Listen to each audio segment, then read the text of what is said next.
going to dig in a little bit more from the first week's reading when we start thinking about models of disability. And before we get into the individual models of disability and talk a little bit more, I think it was chapter 2 from Demystifying Disability, I want to talk about why we have models of disability. And I'm going to read directly from the APA website to you, but how we conceptualize disability in different ways. How people think about disability affects how they feel about disability. Although people have various individual perspectives on disability, these viewpoints can be categorized into 3 overarching models of disability. Each model addresses the perceived causes of disability, appropriate responses, and deeper meanings. So this is kind of like anthropology. It's kind of like studying people. And we need to have a way to have common language, have common beliefs, so that we can really explore the causes, the notions, the perceptions, and the deeper meanings behind disability. There are many models of disability. Chapter 2 in Demystifying Disability went through several of them, and I've provided some more materials with this week's module to dig into some more of the models of disability, such as moral or cultural. But the 3 that we're going to focus on for this course are medical model of disability, social model of disability, and charity model of disability.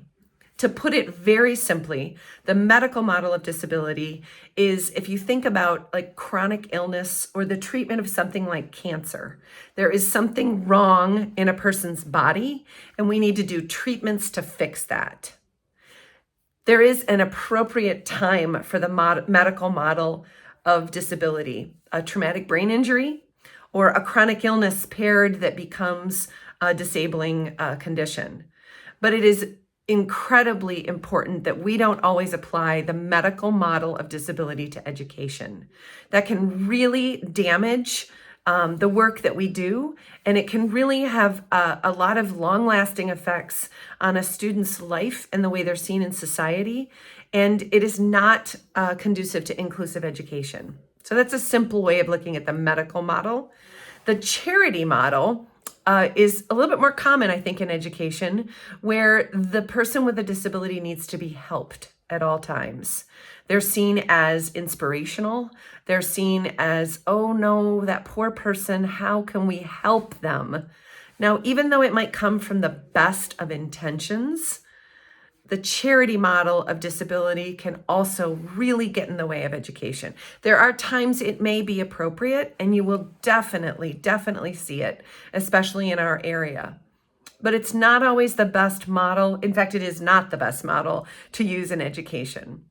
The social model of disability, where we see the individual at the center as a whole, and society and our culture and our classroom and our homes in our areas has barriers that person with a disability has to either overcome, deal with, or get beyond.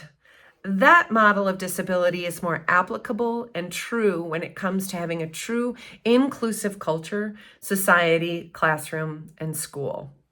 These 3 models of disability we're going to keep in the back of our minds as it's kind of an overarching category that we're going to think about while we study disability and special education. They are going to become very important when we do our case study assignments. In fact, one of the case study questions for each of them that you do will ask you to identify a model of disability and explain why you think that case study reflects that. This is just an introduction. I have several slides and more resources after this for you to take a look at those models.